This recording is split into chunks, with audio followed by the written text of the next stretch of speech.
Welcome back to Morning Trade Live. We've got a bit of a bounce back happening here this morning. Some risk on. Bitcoin's up. Stock futures are up. Gold's coming off.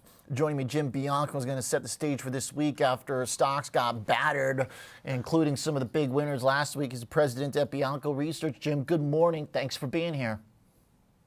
Yeah, good morning to you too, Oliver. All right, so how much is broken here from the paradigm, the momentum trade of the first quarter? We got bonds selling off. We got NVIDIA turning around. Is this like the end of the good times, or is there some hope here? No, I think really it's going to be the struggle session that we've seen. I heard you earlier asking about when do yields start to bother the stock market. The answer is 10 days ago when they hit 450. Yeah. And I think that seems to be the magic level, that, it's not a bear market. It's not going to be disastrous, but it's just a big headwind for the market. And as long as yields stay above that level and maybe trend higher, I think that headwind is just going to continue to be a problem for the market. So looking at the twos versus the tens, both screaming higher, basically. Seems like cuts effectively off the table. What gets us through and beyond the previous highs? We're a little bit, we still got a little bit. We've got like a range for the twos from like 5 to 5.2, and then the tens have got a little bit more distance to their highs. What pushes us through there, Jim? Well, I think we will go through it because at this point, let me use the 10-year as a measure. 503 in October was the high for the cycle. We're at, 465 right now. So we're about 35, 37 basis points away. That's not that far. So I do think that we probably do go through it. Now, do we seriously go through it? Something like 5.5 or 6. Well, that would take rate hikes. And while the Fed is basically talking away from rate cuts, there is some talk on the margin about rate hikes, but that's not coming anytime in the next several months, if it happens at all.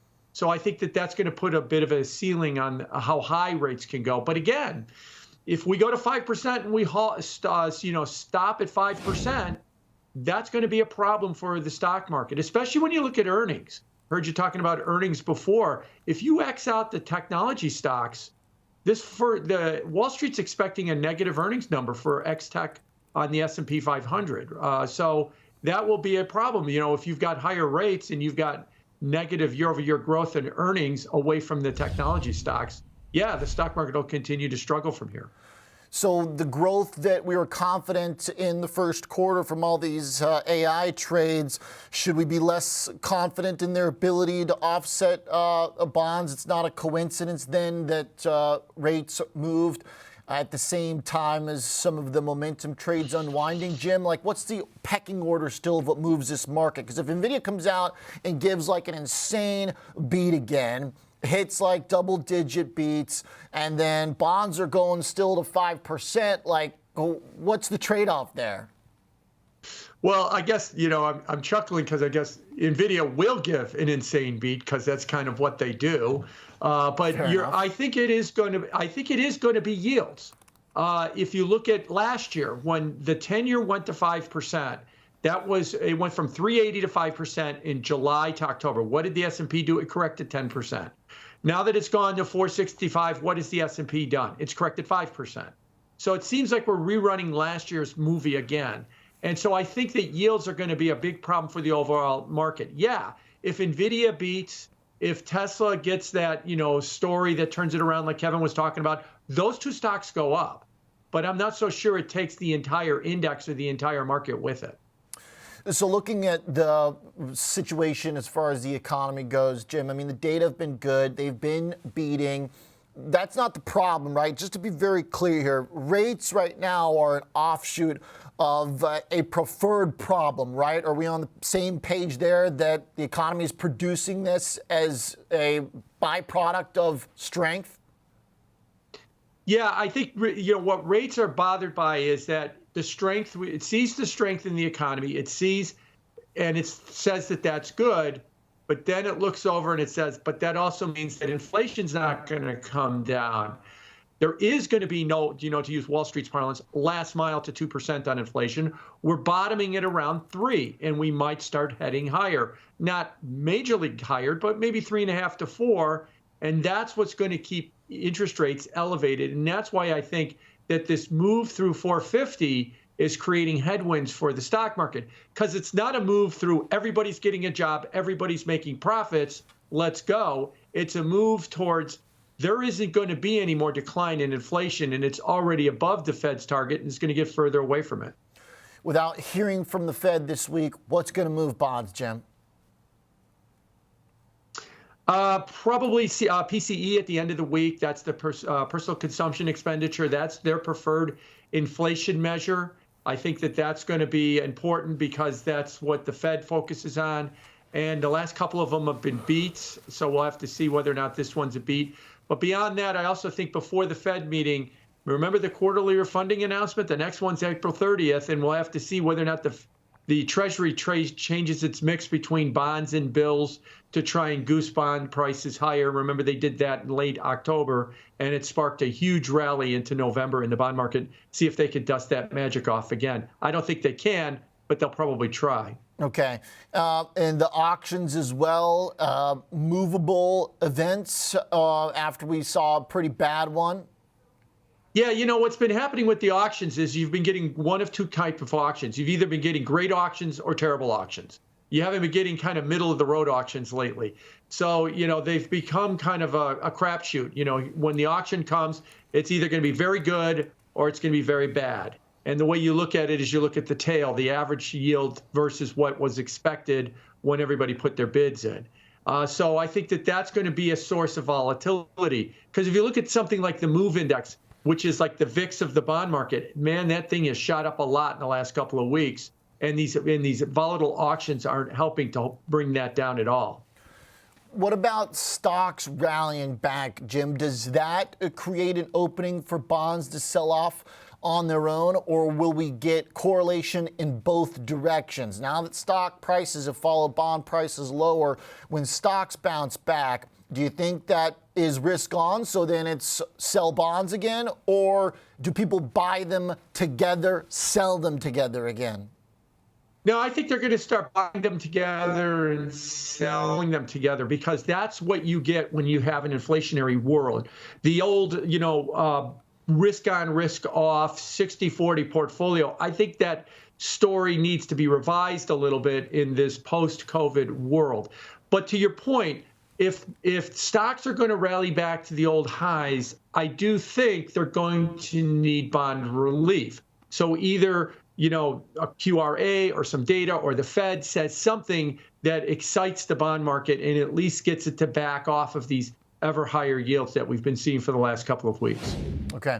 So stocks down, bonds down, and together in the other direction. That's basically 2022.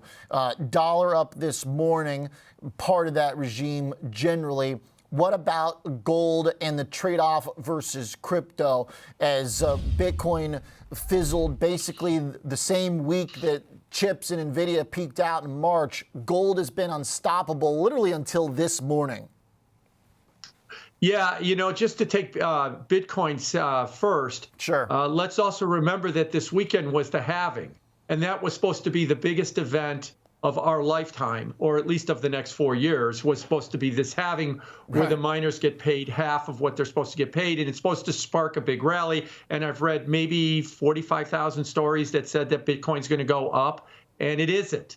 So, you have to start to worry that the starch has kind of come out of the Bitcoin rally, at least for now. It's impossible to send Bitcoin. It was ridiculous. The fees I was trying to transact this weekend, I couldn't believe it. It was just incredible to send. I did an experiment with $200.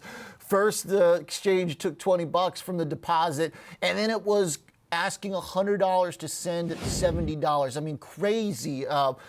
Jim, what is your thought on this right now? Yeah, that everybody's going to go into the spot ETF because the fees there are zero, and it's a lot simpler.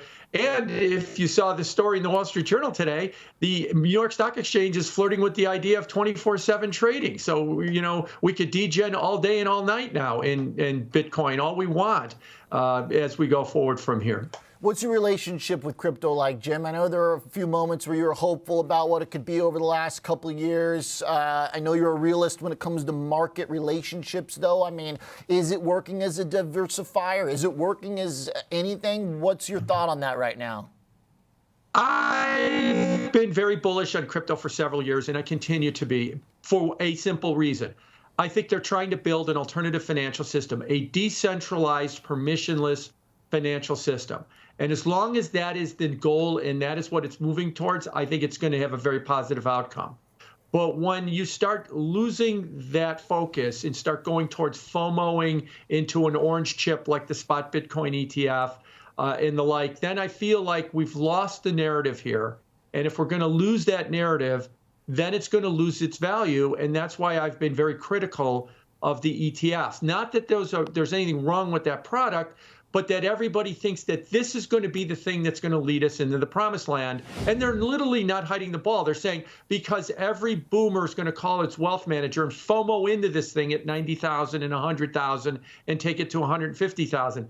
If that's what you think is going to cause Bitcoin to go to 150,000, I'm very worried. If you think it's going to go there because the developers are going to build something that is an alternative to the New York Stock Exchange and the current banking system, I'm all in on that story. And I think that that could be a very positive story.